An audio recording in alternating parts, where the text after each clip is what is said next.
Alors, mesdames et messieurs, bonjour. Aujourd'hui, on va voir donc les notions préalables du cours de PEB, PEB-A, donc à destiné aux premières. Mais d'abord, je vais commencer par répondre aux questions qui m'ont été posées par mail. La première, ça concerne l'installation du software pour la PEB. Ce que je vous ai donné, en fait, c'est un moyen d'installer le software et de dégrossir les choses. Pour les premières, évidemment, on n'aura pas le temps d'en faire cette année. Le laboratoire, ça va être un peu compliqué vu le timing qui nous reste. Par contre, on en fera évidemment l'année prochaine un maximum. Pour les deuxièmes, vous avez dû en faire normalement l'année passée. Et c'est pour ça que je ne vous ai pas remis ce software dans le package. On aurait dû en refaire cette année, mais ça va être un peu compliqué de nouveau pour ce qui est de software. Même si il est assez intuitif et il reprend toutes les notions que nous abordons et que nous avons abordées au cours, bien évidemment. Alors, question suivante. Ça concerne l'examen en lui-même. Il m'a été demandé de savoir s'il y avait besoin d'une caméra ou d'acheter une caméra ou quelque chose comme ça. Non. Il va de soi que si vous avez une Go Max Pro 360 à 750 euros, ça marchera très bien. Mais ça n'a aucun intérêt, évidemment. Le but, ce sera de bien vérifier que c'est bien vous qui allez passer l'examen. L'examen, ce sera un QCM. Point. Il n'y aura rien d'autre. Ce sera un QCM sur la matière vue via les vidéos et sur la matière qui aurait été abordée au cours. Donc, pas besoin, un simple smartphone, même celui qui traîne dans votre tiroir depuis 2 ans, tant que vous savez vous connecter avec Internet pour montrer que c'est bien vous qui allez répondre au questionnaire qui pourra se faire via votre PC portable via Internet, via un site comme Socrative ou Kahoot. Je ne sais pas encore, je n'ai pas encore très bien choisi. J'utilise les deux outils. Je pense que j'irai plutôt vers socrative.com. Mais l'un c'est l'autre, c'est la même chose. Il faut juste un PC connecté au net. Et alors la webcam qui sera utilisée soit via votre PC via le programme Zoom, soit via le smartphone. Voilà, j'espère que ça répond à votre question. Pas de stress, n'importe quel outil de base peut suffire. Alors, une autre question, c'était concernant la première vidéo que j'ai mise en ligne, qui était en fait une vidéo destinée au deuxième. Mais je l'ai également partagée avec les premières, pour la simple et bonne raison que, comme la matière, ben, on y va un peu à l'arrache, je vous propose en fait un rappel, ce qui est un rappel pour les deuxièmes, un préambule vous concernant. Il y a des choses qu'on n'aura pas le temps de savoir cette année, mais ne vous tracassez surtout pas. Ce qui n'est pas vu cette année sera vu l'année prochaine, en plus de la matière l'année prochaine. Ok? Pas de stress à ce niveau-là. Ce qui n'est pas vu cette année, c'est pas grave. Mais au moins avec cette vidéo, vous avez l'occasion de pouvoir voir un petit peu ce dont on va parler, et un petit résumé de tout ce dont on va parler. Alors pour les deuxièmes, vous l'avez bien compris, évidemment, c'est un résumé de ce que vous avez vu l'année passée, bien sûr. Donc concernant le mail, enfin, parce que j'ai eu plusieurs fois la question, vous avez eu normalement des problèmes avec la première vidéo que j'ai partagée avec les premières. C'était un problème de compilation avec YouTube. Dans la conversion, il faut croire que j'ai appuyé sur un truc qu'il ne fallait pas. Donc je vous ai renvoyé par après un mail reprenant un lien vers la vidéo fonctionnelle. J'espère que vous avez tous eu l'occasion de pouvoir la voir. Si ce n'est pas le cas, envoyez-moi un mail, je vous repartagerai le lien. Je vais quand même, par acquis de conscience, dans cette vidéo-ci, en bas de cette vidéo-ci, vous renvoyer le lien de toutes les vidéos que j'ai mises en ligne. Et de toute façon, si vous êtes connecté à ma chaîne, vous les avez normalement toutes. Voilà. Petit complément pour Monsieur Boré, donc Guillaume Boré, il va de soi que la vidéo, vous la regardez ou vous ne la regardez pas. C'est à vous de voir. Puisqu'il m'a demandé de savoir s'il était obligé de la regarder alors qu'il était en première et que c'est une vidéo qui est soi-disant destinée au deuxième. Par rapport à ce que je viens de dire, évidemment, il va de soi que vous faites comme vous voulez. C'est juste un résumé de ce qui devrait être abordé au cours. Donc, pas. Voilà, il n'y a jamais évidemment aucune obligation à regarder une vidéo d'une heure, on est bien d'accord, mais c'est quand même préférable puisqu'il s'agit quand même de la base de votre cours de PEB. Voilà, je pense que c'est assez pour aujourd'hui au niveau des questions. En tout cas, je n'en ai pas d'autres en attente. Si je n'y ai pas répondu ou j'ai oublié d'y répondre, ben, renvoyez-moi un petit mail avec une copie de cette question ou une adaptation de cette question. Je vous souhaite une bonne écoute et un bon visionnage de cette vidéo. J'espère qu'elle vous conviendra et que vous comprendrez tout. Si vous avez des questions, n'hésitez pas. Vous regardez d'abord la vidéo plusieurs fois si vous ne comprenez pas. Sinon, vous revenez vers moi par des questions. Voilà, bonne lecture.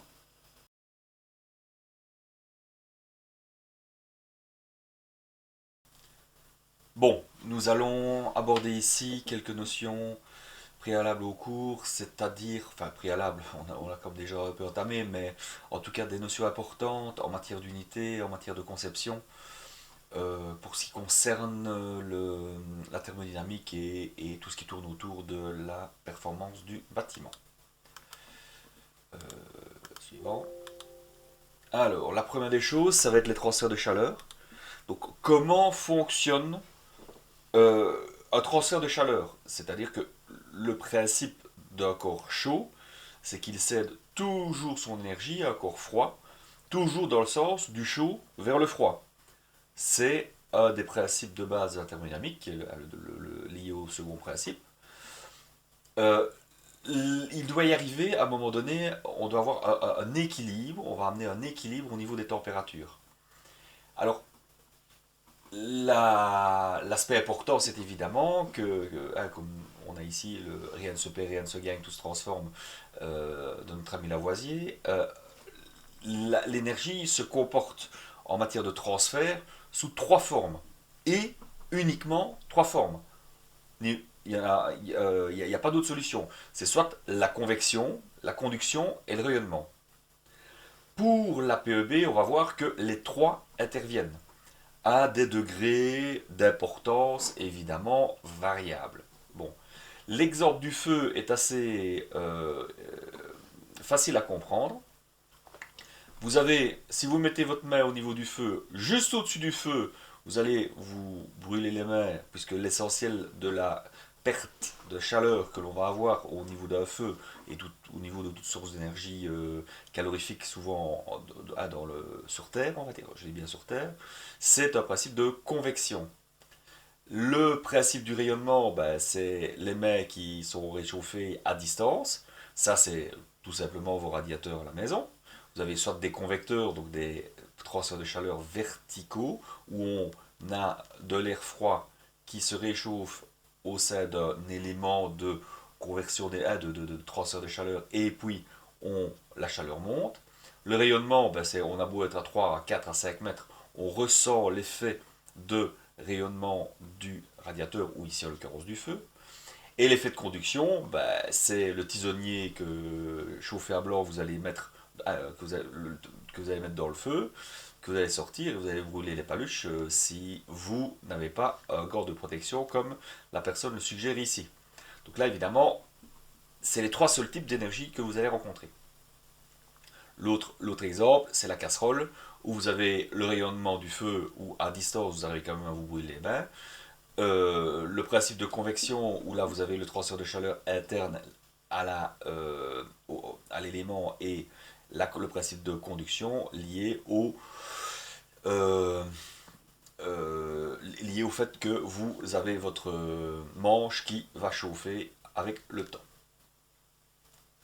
Alors, le processus de rayonnement le plus utile pour nous, c'est le rayonnement solaire, évidemment. Ce rayonnement solaire, il n'y a pas de transfert par conduction, il n'y a pas de transfert par convection. Le seul transfert de chaleur que l'on a de la part du soleil est un principe de transfert de rayonnement. Alors, un des grands principes de l'univers, c'est que tout corps, n'importe lequel corps, émet de l'énergie par rayonnement, et ce, même dans le vide. Vous, moi, le bic qui est sur votre bureau, si vous en avez encore un, votre chien, n'importe qui, n'importe quoi, transmet un rayonnement. Et transmet de l'énergie sous forme de rayonnement. Donc on va introduire ici la notion d'émissivité, dit epsilon. C'est quoi? C'est en fait dans le cadre d'un flux lumineux qui frappe un corps, quel qu'il soit, il va se décomposer en trois parties au contact du matériau. Donc ce flux, il arrive au niveau du matériau, et trois flux vont en ressortir. Un flux absorbé, qui est réémis sous forme de rayonnement. Un flux transmis, en fait, il traverse le matériau. Et un flux réfléchi, lui, il repart dans le sens inverse. Dans le sens inverse du flux incident. Oui, je veux dire, sur base de la réflexion, évidemment. Donc, il y a un ordre de réflexion dont on va tenir compte. Donc, l'émissivité, qu'est-ce que c'est? C'est la grandeur qui permet de reconnaître la part du flux réémise après absorption. Donc, on reçoit la chaleur sous forme de rayonnement. On a une partie qui est réémise directement, il y en a une partie qui est transmise à travers, et il y en a une qui est reçue, stockée et renvoyée sous forme de chaleur. Sous forme de chaleur, sous-entendu de radiation. Donc ce facteur d'émissivité epsilon n'a pas d'unité. C'est une grandeur qui est plus proche de 1 dès le moment où vous avez un corps noir. Donc ça veut dire qu'on a un maximum d'énergie qui est renvoyée sous forme de flux réémis, donc du flux et plus le corps est transparent ou réfléchissant, plus basse est cette émissivité. Alors, le principe de la convection, c'est quoi? C'est votre bouilloire qui est prête qui est en train de chauffer et pour lequel vous avez au départ un fluide froid. Alors, la convection naturelle, qu'est-ce que ça va être? C'est le fait que vous ayez, comme tout corps chaud est plus léger et moins dense qu'un corps froid, il aura tendance à monter que le corps froid va descendre. Donc ce que vous allez avoir, c'est que les molécules chaudes vont monter et de manière naturelle, les molécules froides vont descendre. Ok? Ce principe de convection naturelle fait que vous avez une circulation interne dans votre fluide qui va être permanente au fur et à mesure que votre liquide va chauffer. Vous allez plus chauffer des molécules, les molécules les plus froides vont retomber, elles vont plus se chauffer, elles vont plus chauffer certaines autres, etc. Et donc ça va tourner, et vous allez avoir un principe vraiment de circulation de fluide. Donc le fluide chaud étant plus léger, il remonte, tandis que le fluide froid est plus lourd, il descend. Le mouvement est alors appelé convection naturelle. Les applications de la convection naturelle sont par exemple le chauffage d'une maison, radiateur ou convecteur, comme je vous ai expliqué tout à l'heure. Le convecteur, c'est une grosse batterie dans laquelle vous faites passer, donc c'est un gros tube si vous voulez avec des ailettes, dans lequel vous faites passer de l'eau chaude, donc votre eau de chauffage. Et alors par ce principe de chauffage, l'air qui se trouve dans les environs de ce convecteur va chauffer, va donc monter. Et par appel naturel, par convection naturelle, vous allez avoir l'air froid qui se trouve derrière le convecteur, qui va être aspiré en dessous de votre convecteur, et va tirer cet air frais par le bas, et être chauffé dans votre convecteur, et va monter. Pour votre radiateur, c'est la même chose. Vous avez vos deux plaques, vous avez l'air entre les deux plaques qui est chaud, il va tirer par effet de cheminée l'air chaud, et l'air frais qui se trouve derrière la paroi, lui va descendre et va repasser en dessous va passer dans le radiateur. Alors, un autre exemple de convection, c'est tout simplement les vents. C'est un transfert de chaleur entre de l'air chaud et de l'air froid, et alors vous allez avoir naturellement du vent qui va se créer. L'autre effet, c'est les courants océaniques, c'est la même chose, courant chaud, courant froid. Le courant froid va passer au-dessus du courant chaud et va créer des mouvements qui vont de proche en proche se faire déplacer les courants. Et alors enfin, l'application autre, c'est le mode qu'on appelle forcé. Donc là, c'est un déplacement d'air qui va en même temps emmener cette chaleur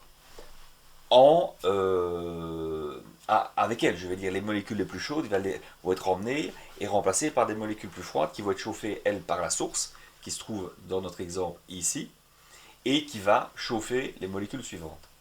Les deux exemples les plus simples, c'est d'abord avant tout ce qu'on appelle un ventiloconvecteur.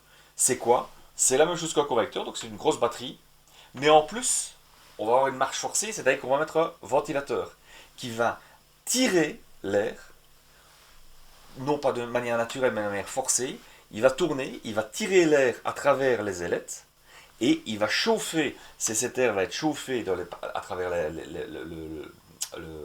votre système de convecteur, et va chauffer l'air et va être emmené plus loin. Ça va permettre d'envoyer ce flux d'air plus loin que le principe de convection naturelle, où vous avez cet air qui va rester localisé, on va dire. Et alors, le dernier exemple, le plus con, c'est votre soupe qui est bouillante, vous soufflez légèrement dessus et vous allez faire partir les molécules les plus chaudes en surface et les remplacer par des molécules d'air plus frais que vous allez souffler. Donc le coefficient de convection thermique, symbolisé par la lettre H, et dont l'unité est le watt par mètre carré Kelvin. Qu'est-ce que c'est? Il faut savoir que dans tout fluide, et ça on l'a déjà dit tout à l'heure, l'air par exemple, euh, ce fluide a une propriété dont la masse volumique va évoluer avec la température et la pression. Merci nos amis Gay-Lussac. Et surtout Boyle-Mariotte. Donc ce fluide qui, donc admettons, fasse 40 degrés, bah, il est plus léger que l'air à 10 degrés. Le meilleur exemple, évidemment, c'est la montgolfière, où vous remplissez un ballon d'air chaud et il va monter. Il est donc plus léger. Le fluide en contact avec la surface chaude ou froide va ainsi tendre respectivement à monter ou à descendre le long de la paroi, en engendrant des courants de convection dans le volume d'air.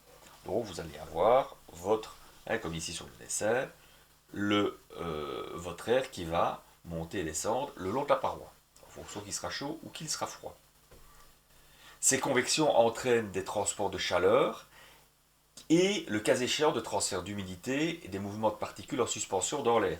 Effectivement, si vous mettez votre nez au-dessus de votre écran, enfin, c'était valable avant avec les vieux écrans d'ordinateur, les écrans cathodiques, vous mettez votre nez au-dessus, vous allez avoir les odeurs qui vont ressortir de votre écran. Pareil, lorsque vous mettez votre nez au-dessus de votre poêle à frire quand vous avez mis un super bon steak dedans, vous en sentez directement les effets de la loi de Maillard avec le fait des conversions des protéines, enfin de la caramélisation des protéines, et qui va dégager ces odeurs assez agréables. Donc ce principe de convection d'air chaud va également risquer de transmettre des problèmes d'humidité ou des poussières. Donc vous allez avoir un déplacement qui va, à plus ou moins court ou long terme, pouvoir être ressenti de manière significative à l'intérieur ou à l'extérieur du bâtiment, et ce, de manière négative ou positive, en fonction de ce qu'on va transférer. En général, dans le cadre du bâtiment, c'est plutôt négatif, évidemment, d'avoir des transferts d'humidité et des transferts d'odeur. Ce coefficient de convection thermique est un paramètre qui est important dans le cadre de l'utilisation de certains logiciels de simulation informatique, dans le cadre d'études dynamiques d'un bâtiment. Il peut y avoir une importance relativement significative pour les systèmes de chauffage, évaporation, séchage convectif, ou encore en matière de gestion d'économie d'énergie. Ce coefficient peut être inversé, c'est-à-dire que lorsqu'on en prend l'inverse, c'est-à-dire 1 sur H, on va obtenir ce qu'on appelle la résistance thermique d'échange de surface. C'est ce qu'on voyait sur le DIA ici, le RSI ou le RSE, qui sont donc les résistances d'échange, résistance thermique d'échange de surface intérieure ou extérieure. Ça s'exprime en watts, pardon, en mètres carrés Kelvin par watt à ce moment-là. Okay. Voyons maintenant le principe de la conduction. La conduction, c'est quoi? C'est la transmission d'énergie entre particules juxtaposées.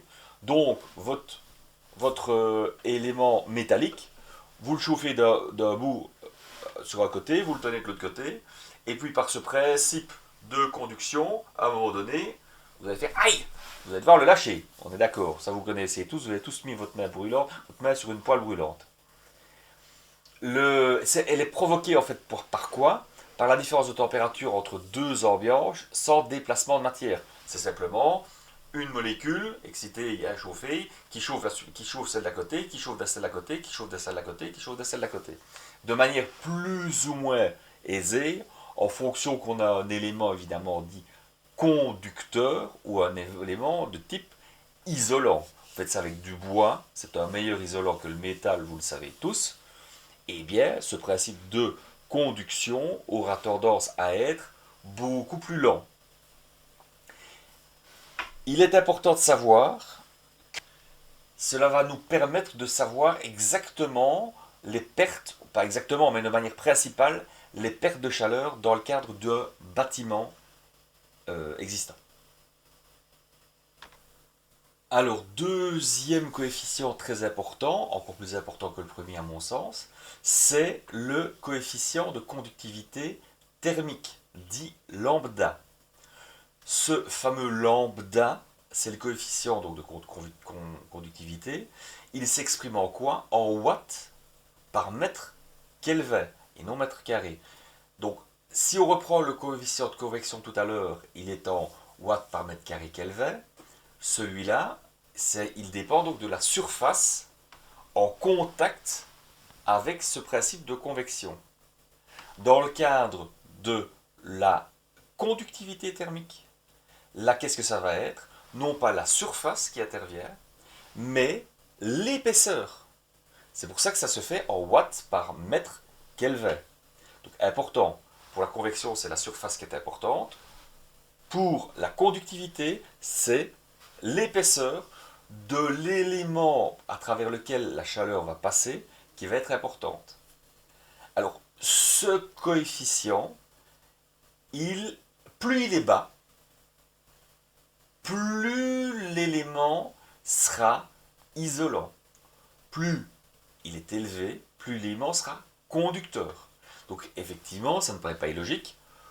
Ce lambda, si vous avez un élément qui fait 1 watt par mètre Kelvin et un élément qui fait 2 watts par mètre Kelvin, à épaisseur équivalente, vous perdrez, si vous avez 1 mètre de cet isolant, vous perdrez 1 watt dans le cadre du premier, par Kelvin, sous-entendu, et dans le cadre du deuxième, vous en perdrez 2. Donc c'est pas trop compliqué à comprendre, je pense. Plus le lambda sera faible, meilleur sera l'isolant. Alors c'est une notion importante. On va le voir plus en détail, évidemment, dans la suite du cours, mais c'est dans le cadre des matériaux isolants, c'est le facteur que vous allez retrouver dans toutes les fiches techniques. Il est systématiquement stipulé. Donc, comme on a vu, c'est que le principe de transfert de chaleur se fait sur base des trois principes, la conduction, la convection et le rayonnement. Il faut savoir que dans le cadre d'un bâtiment, c'est le principe de conduction qui est le phénomène le plus fort pour les parois d'un bâtiment. Pour la PEB, la convection sera prise en compte selon le type d'environnement, donc l'intérieur, l'extérieur, le sol, la cave ou le plafond, alors que pour les parties verticales, les cloisons, là ce sera plutôt la convection, la conduction qui sera la plus importante. Dans le cadre du calcul PEB, l'effet de rayonnement n'est pas pris en compte. Alors maintenant, on va introduire dans le cadre des éléments la notion de confort. Qu'est-ce que c'est le confort? C'est en fait donc assurer le confort thermique, respiratoire et visuel au moindre coût énergétique. Donc en gros, avoir beau et que ça coûte pas cher. Attention, sous-entendu, le coût évidemment, c'est tant en énergie qu'en prix de l'énergie évidemment. Il va de soi que une PEB quand vous aurez une PEB efficace, ben, votre bâtiment sera efficace thermiquement, ben, ça s'en ressentira sur votre facture. C'est le premier effet qui se coule. Le deuxième, évidemment, comme on l'a vu précédemment, c'est surtout de limiter les émissions de gaz à effet de serre. Il faut bien le garder à l'esprit. On parle souvent, de point de vue pragmatique, on va parler plutôt économique, mais d'un point de vue philosophique, la philosophie du cours, c'est évidemment limiter toujours les émissions d'effet de serre, de gaz à effet de serre, dont principalement le CO2. Alors, le confort est défini comme un état de satisfaction vis-à-vis de l'environnement perçu. Donc, le confort, c'est sensible, c'est une comment donc c'est quelque chose de subjectif. Ok. Quelqu'un se sentira bien dans une ambiance de 18 degrés, d'autres personnes, si elles n'ont pas 25 degrés, ne se sentiront pas bien. Donc c'est finalement assez subjectif. Maintenant, il y a évidemment des plages de fonctionnement. Il va de soi que le confort, on ne peut pas considérer qu'une pièce de vie à 10 degrés ou à 12 degrés est une pièce confortable.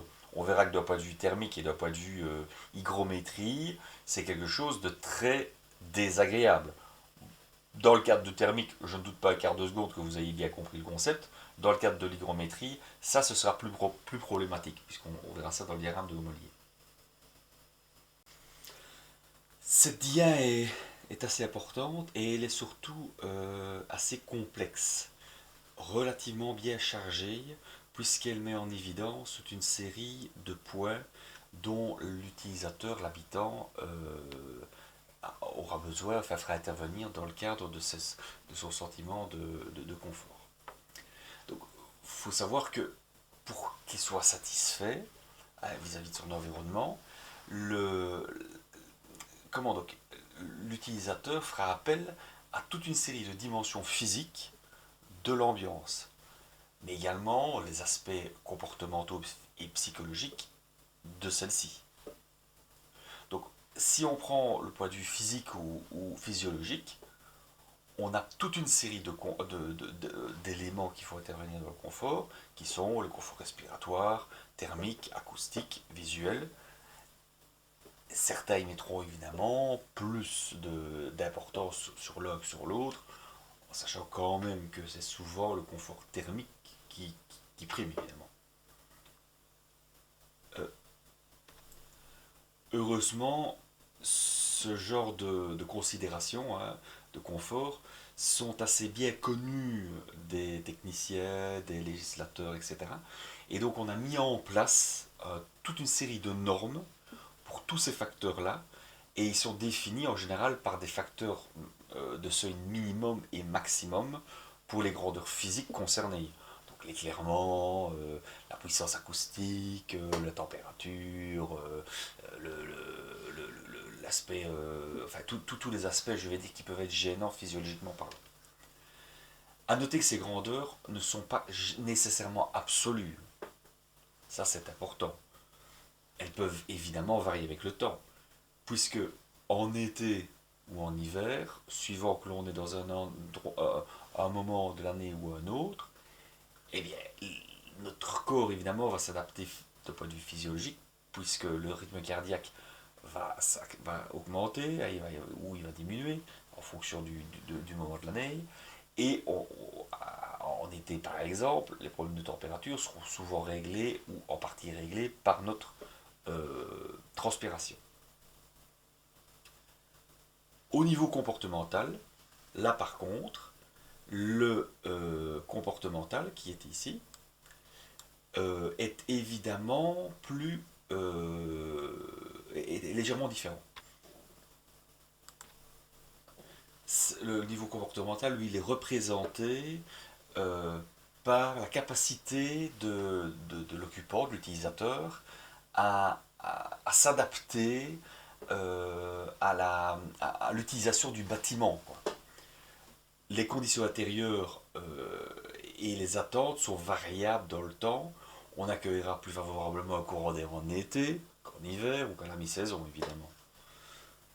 C'est important que l'occupant puisse avoir un rayon d'action, une capacité à gérer les organes de contrôle du système et également à gérer son activité et à gérer de son habillement. Il va de soi que dire qu'on a froid en hiver quand il fait 20 degrés dans son bâtiment mais qu'on se balade au t-shirt, forcément, un petit peu, c'est pas inenvisageable. Au niveau psychologique, c'est surtout l'implication et la motivation de l'opérateur, de l'utilisateur, de l'habitant, elle est mise en avant quand on parle d'énergie. Il ne suffit pas qu'il ait la capacité de contrôler son environnement. Si ses besoins physiologiques le demandent, il faut qu'il ait conscience de cette capacité. L'application fait donc intervenir la compréhension du fonctionnement du bâtiment, la capacité d'anticiper les conséquences de ses actions sur l'ambiance et une compréhension du lien entre ces actions et leur impact énergétique. Par exemple, une personne avec une conscience environnementale élevée acceptera plus facilement une température relativement basse si elle sait qu'elle contribue par là à des économies d'énergie fossile. Plus le confort est subjectif, si plusieurs personnes se trouvent dans les mêmes conditions, elles n'auront pas forcément toutes la même sensation de confort, évidemment.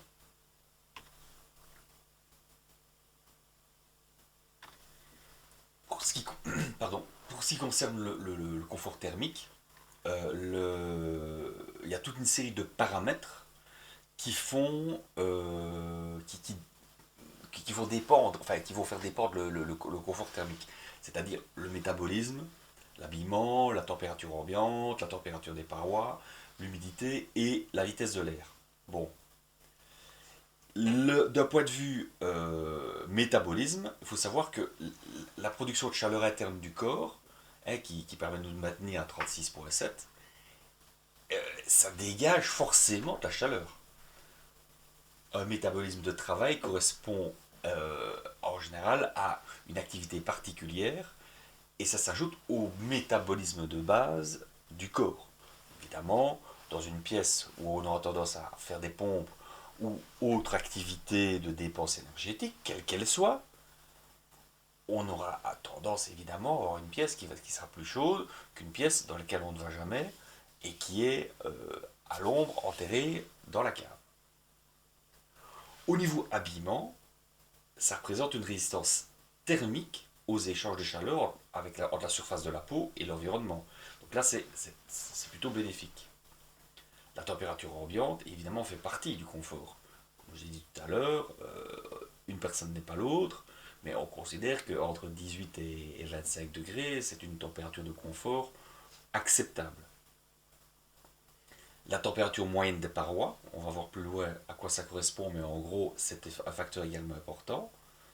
L'humidité de l'air, forcément, dans un air moite et humide, on a toujours une impression plus de cru, de froid, etc. Ce qui n'est pas le cas, évidemment, pour une pièce beaucoup plus sèche. Il ne faut pas qu'elle soit trop sèche non plus, d'ailleurs. L'humidité relative de confort, en général, est considérée entre 40 et 60%. Et enfin, la vitesse de l'air. Il est clair que dans une pièce dans laquelle on a en permanence un courant d'air, même s'il y fait 20 degrés, on aura une sensation plus désagréable et de moins de confort de chaleur que dans une pièce dans laquelle l'air est plus stagnant, ou en tout cas circule moins vite. On considère que en dessous de 0,2 mètres par seconde, on n'est pas gêné par un déplacement d'air. Donc, quand je dis 0,2 mètres par seconde, c'est évidemment pour l'air ambiant. Donc, Pour ce qui concerne la diffusion de chaleur vers l'ambiance, il faut savoir que plus de 50% de la perte de chaleur du corps humain se fait par convection avec l'air ambiant. Les échanges par rayonnement à la surface de la peau ne représentent eux que 35%, ce qui en soi n'est déjà pas mal du tout. Et le corps enfin perd à peu près 6% de son énergie rien que pour la chaleur dont il va avoir besoin pour chauffer la nourriture ingérée et la traiter, je veux dire, donc autrement dit, la digérer. Il est quand même à constater que 35% d'énergie pour la sensibilité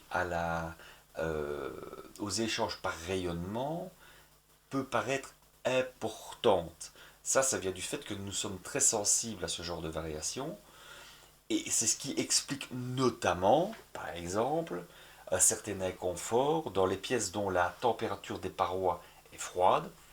Exemple, une, une église, une église dans laquelle on mettra des aérothermes. Eh bien, des aérothermes, donc ce sont ces grosses caisses avec des gros ventilateurs et des gros radiateurs qui vont chauffer et qui vont pulser de l'air. Malgré la température d'ambiance qui sera peut-être entre guillemets dans une gamme confortable, il y aura un inconfort malgré tout qui apparaîtra simplement par le côté froid des des murs de l'église. Alors la température résultante sèche ou température de confort ressenti ou température opérative, ce sont des synonymes, c'est une température moyenne en fait. C'est une moyenne entre quoi et quoi? Entre la température ambiante, donc la température mesurée par un thermomètre ordinaire dans la pièce, et la température moyenne des parois. Celle-ci influence les échanges thermiques par rayonnement. Comme on l'a vu précédemment, on y est sensible. La répartition des températures sur une paroi est un phénomène complexe, mais on admet qu'une température de paroi est égale à la moyenne des températures de parois environnantes pondérées par leur surface. Qu'est-ce que ça veut dire? C'est qu'on prend la température sur 10 points répartis sur toute la dalle, on les additionne et puis on divise par 10. On obtient donc une température, ici en l'occurrence sur cette paroi à sensation froide à 12 degrés, et une paroi à température à sensation de confort à 16 degrés. Si on fait la température ressentie, vous allez avoir ici, par rapport à cette paroi-là, vous aurez une température ressentie de l'ordre de 16 degrés, puisque vous allez avoir 20 degrés d'air, 12 degrés, 20 plus 12, 32, divisé par 2, 16. Et de l'autre côté, vous allez avoir 20 plus 16, vous allez avoir 36, divisé par 2, 18 degrés. Donc par rapport à cette paroi-là, vous aurez une température ressentie sèche, résultante sèche de l'ordre de 16 degrés, de l'autre côté 12 degrés. Pardon, 18 degrés et de l'autre côté 16 degrés. Vous aurez donc plus de confort par rapport à une paroi qui sera plus chaude. Il ne faut pas qu'elle soit trop chaude non plus, évidemment, puisque cette moyenne, évidemment, est importante. La température ambiante est importante. Alors, un autre facteur important, c'est l'humidité de l'air, ou l'hygrométrie. Je vous renvoie à la vidéo que j'avais faite pour le résumé le résumé du cours et au premier cours sur l'humidité, le premier cours de deuxième année, si vous voulez plus de détails, qu'on verra donc l'année prochaine. Ce qu'il faut retenir et qui est important, c'est cette zone-ci. Okay. Qu'est-ce que vous avez? L'humidité relative, c'est quoi? C'est un rapport entre une quantité d'eau contenue dans l'air, donc dans 1 kg d'air ou 1 m3 d'air, hein, c'est à peu près la tape, c'est la même chose à peu près. Vous allez avoir X grammes d'eau, et bien ces X grammes d'eau, vous les divisez par la quantité maximale que cet air peut contenir à la température T, et on va voir qu'elle varie en fonction de la température, et vous obtenez cette humidité relative. À savoir, par exemple, on va zoomer un petit peu, on va déplacer ici, on voit ici toute une série de courbes, 14, toute une série de courbes, 20, 40, 60, 80, 100, sous-entendu pour cent. Okay. Ici, on a une droite reprenant le nombre de grammes par kilo d'eau contenue dans l'air, sous-entendu, et ici, la température ambiante. Okay. Cette température ambiante qui va de moins 10 à plus 50. Bon. Ici, on va prendre trois valeurs de référence indépendantes, mais qui sont des valeurs, on va dire, limites. Qu'est-ce que vous voyez à 14 degrés? À 14 degrés, pour 10 grammes d'eau par kilo, donc dans votre air, vous prenez 1 mètre cube, dans chaque mètre cube, vous allez avoir une vapeur d'eau de 10 grammes, et bien, à 14 degrés, vous allez arriver à un rapport de 100%. Pourquoi? Parce que vous aurez 10 grammes d'eau sur 10 grammes d'eau admissible maximum par kilo. Et ça va donc vous donner une saturation. Dès le moment où vous dépassez ces 100% d'humidité relative, vous allez faire ce qu'on appelle une condensation. Donc, le surplus d'eau qui ne sera plus accepté dans l'air va se transformer en eau. Et vous allez avoir ce qu'on appelle de la rosée. C'est le matin, quand vous êtes surtout pour le moment, vous vous levez, il peut encore faire friscouner pendant la nuit.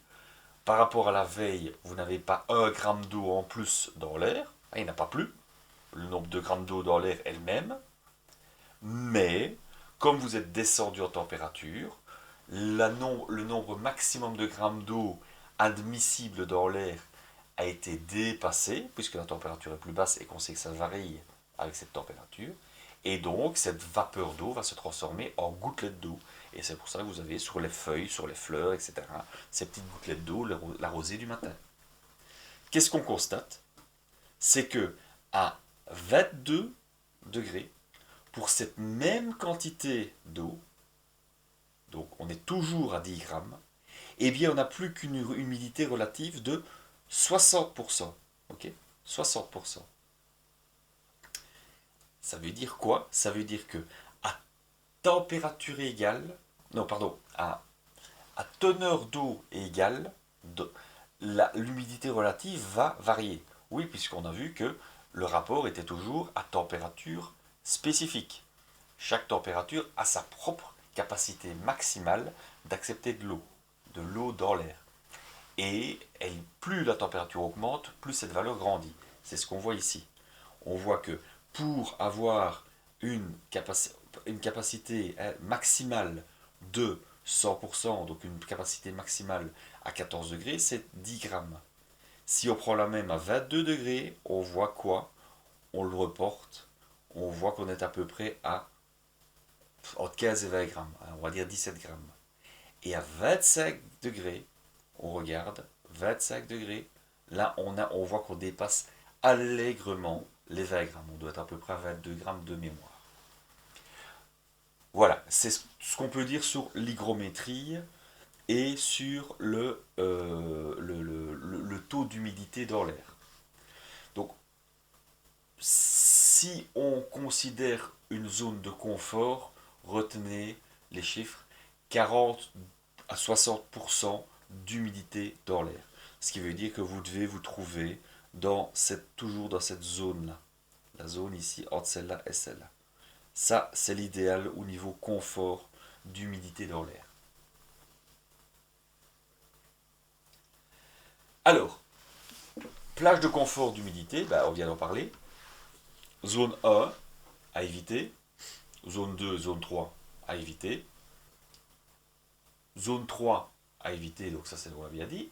Et zone 4, polygone de confort hygrothermique. Alors, qu'est-ce que ça veut dire zone 1, zone 2, zone 3? Qu'est-ce que vous voyez ici? C'est qu'en fait, la zone 1, qu'est-ce qu'on a? On a une température de confort correct, hein, 15-25. 15, c'est un peu court, mais ça commence à aller.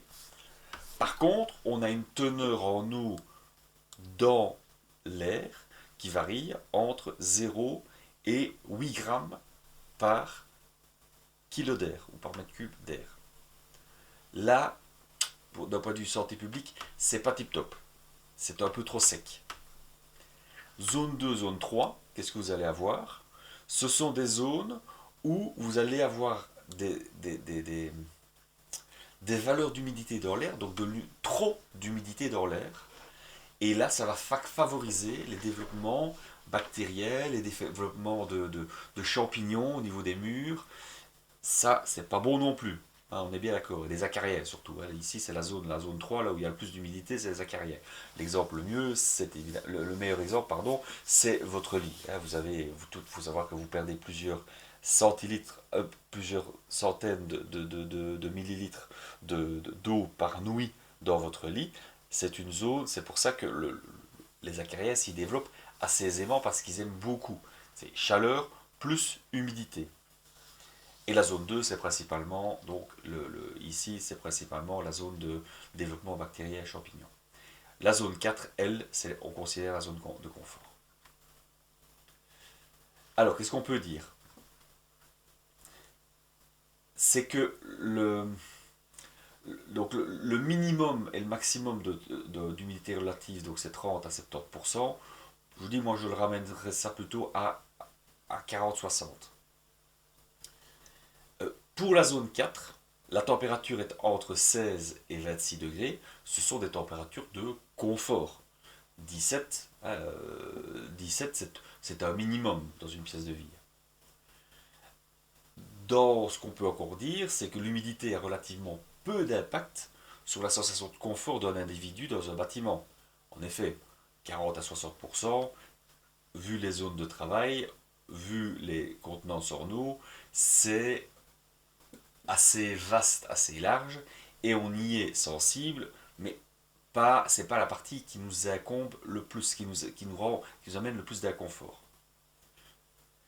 L'inconfort, il n'apparaît quand? Il apparaît quand l'humidité relative est inférieure à 30% et supérieure à 70%. Donc comme j'ai dit, air sec, on se lève, on a le nez qui chatouille, c'est pas agréable. Là, on est dans une chambre pas assez humide.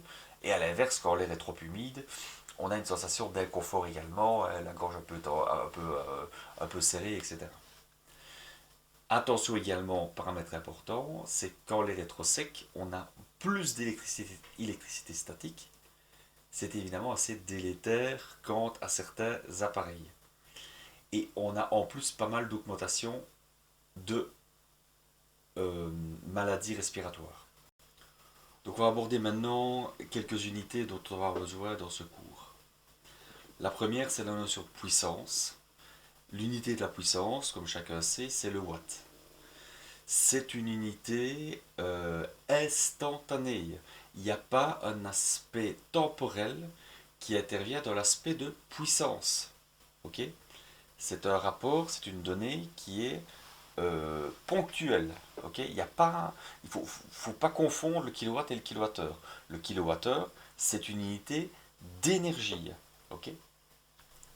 D'ailleurs, watt-heure, kilowatt-heure. Un watt, qu'est-ce que c'est? C'est la puissance d'un système énergétique dans lequel une énergie de 1 joule est transférée uniformément pendant une seconde. Pendant une seconde, c'est pas un watt par seconde, hein. C'est un watt pendant une seconde, donc c'est un watt fois seconde. Des grandeurs fréquemment utilisées sont le kilowatt, donc qui dit kilo dit 1000, et le mégawatt, qui dit mégawatt, 1 million de watts. En sachant que 2,21 gigawatts 2,21 gigawatts Mon Dieu mais enfin, c'est quoi un gigawatt? eh bien, grands amis de Marty, ça n'existe pas. C'est une unité qui n'existe pas. Le gigawatt existe, le gigawatt, c'est dans les films. Alors, ordre de grandeur, une lampe attention, lampe sous-entendu traditionnelle à filament, qui normalement n'est plus en vente libre de nos jours, c'était de l'ordre de 60 watts. Maintenant, on parle plutôt de quelques watts. 5 à 10 watts étant la tape pour une ampoule. Une chaudière, c'est de l'ordre de 25 à 30 kW pour les maisons existantes d'avant les années 90. Les chaudières actuelles pour les maisons actuelles basse énergie tournent plutôt aux alentours des 6 à 8 kW. Une centrale nucléaire, on parle plutôt en centaines de mégawatts ou en gigawatts ou en parcelles de gigawatts. Ok? Ça, c'est la première chose. Alors ensuite, on a l'unité d'énergie, ou l'unité de consommation. C'est le watt-heure, donc c'est ce dont je viens de parler. C'est quoi? Ça correspond à l'énergie consommée par un appareil d'une certaine puissance, donc le watt-heure, c'est-à-dire d'une puissance de 1 watt, pendant une heure. Donc c'est 1 watt fois une heure. Le kilowattheure, donc c'est 1000 watts-heure. Le mégawatt-heure, c'est 1 million de watts-heure. L'aspect instantanéité n'intervient plus ici. Là, on a un aspect temporel qui intervient. Il faut savoir que 1 joule, c'est 1 watt seconde. 3600 joules, c'est 1 watt heure, ou 3,6 kJ. Et 3,6 mégajoules, c'est 1 kWh. Il faut savoir, et ça c'est importantissime, retenez ça, 1 mètre cube de gaz, c'est égal à 1 litre de mazout, et c'est approximativement 10 kWh, soit 36 mégajoules. Calorifique, hein, de chaleur, mais ça peut être mécanique évidemment. Ici en l'occurrence on parle chaleur, puisqu'on parle PEB. Donc 1 mètre cube de gaz égale 1 litre de mazout égale 10 kWh. Approximativement, hein, c'est la tape. Pour ce qui est de la fameuse lampe de 60 watts de tout à l'heure, si on la fait fonctionner pendant une heure, ben, on va donc consommer 6... on va utiliser 60 watts-heure si on l'utilise pendant une heure. La lampe qui va fonctionner pendant 1000 heures, et justement ces ampoules étaient calculées à un moment donné pour fonctionner 1000 heures, puis pour rendre l'âme, eh bien leur durée de vie, durant toute leur vie, elles consommaient 60 kWh. À ne pas confondre évidemment avec la puissance des panneaux solaires, puisque les panneaux solaires, les puissances qui vous sont données ne sont pas données en kilowattheure, mais puisqu'il s'agit d'une puissance en kilowatts ou en watts crête, c'est-à-dire le maximum théorique qu'un panneau solaire pourra donner. Donc là, on est vraiment dans une puissance instantanée et un maximum. C'est la puissance crête.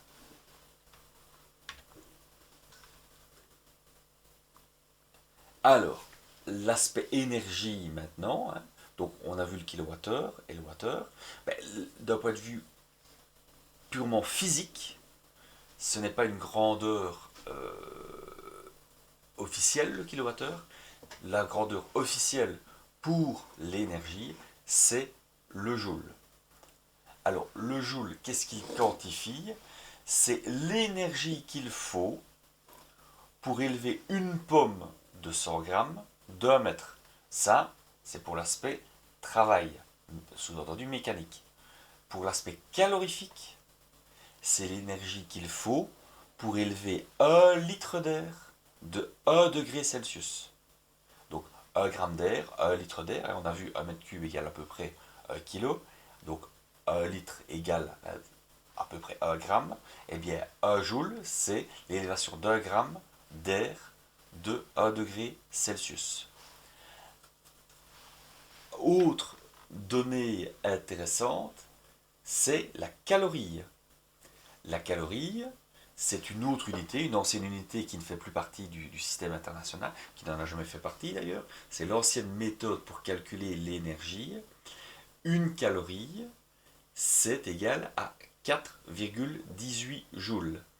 Et à l'époque, notre ami Joule, quand il a mis au point sa méthode pour calculer l'énergie, il ne l'a pas calculé sur base de l'air, puisque c'était plus difficile à mesurer, il l'a mesuré sur l'eau. Et donc la définition de la calorie, c'est l'énergie qu'il faut pour élever la température d'un gramme d'eau de 1 degré Celsius. Donc à la place d'un litre d'air, 1 degré Celsius, 1 joule, eh bien une calorie, c'est 1 gramme d'air, 1 gramme d'eau, de 1 degré Celsius. Et ça vaut 4,18 joules. Alors pour la PEB, on va utiliser le joule pour les besoins en énergie ou les consommations d'énergie du bâtiment. Ce sera toujours le joule qui sera utilisé, pas le kilowattheure. Okay, c'est une unité de référence de l'énergie.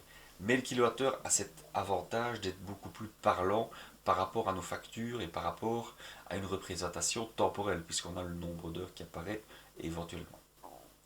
Alors le dernier point, et ça j'insiste, c'est primordial, je ne veux jamais entendre de votre part l'unité de température et le degré Kelvin. Ce n'est pas une unité en degrés. Le Kelvin est une unité à elle seule. Okay, donc c'est un Kelvin ou un Kelvin, en fonction de la façon dont on le prononce. Et un Kelvin, c'est la température équivalente à une variation de 1 degré Celsius.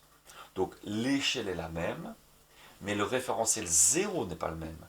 C'est-à-dire que 0 degré Celsius égale 273,15 Kelvin ou Kelvin. D'où le 0 Kelvin, c'est moins 273 degrés 15 Celsius. C'est ce qu'on appelle le zéro absolu, pour celui qui n'a jamais entendu parler, et c'est la température théorique la plus basse que l'on puisse trouver dans l'univers. Cette température, d'ailleurs s'appelle le zéro absolu, restera toujours inaccessible. Cette unité vient de nouveau de scientifique anglais de la deuxième moitié du 19e siècle qui s'appelait William Thomson.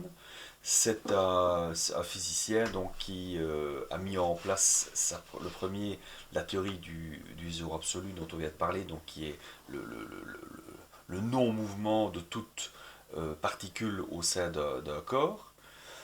Et son titre sa découverte lui a valu le titre d'acquérir le titre de Lord, et il a choisi donc le nom de Kelvin qui vient du nom de la rivière qui se trouve juste derrière le laboratoire dans lequel il travaillait. Donc voilà. Ici se termine la vidéo du jour. J'espère que vous avez pris du bon temps, que vous avez appris un certain nombre de choses. Comme d'habitude, vous connaissez la procédure, le petit mail si ça ne fonctionne pas, ou vous inscrivez votre question sous la vidéo YouTube. Je vous souhaite une bonne journée et à très bientôt.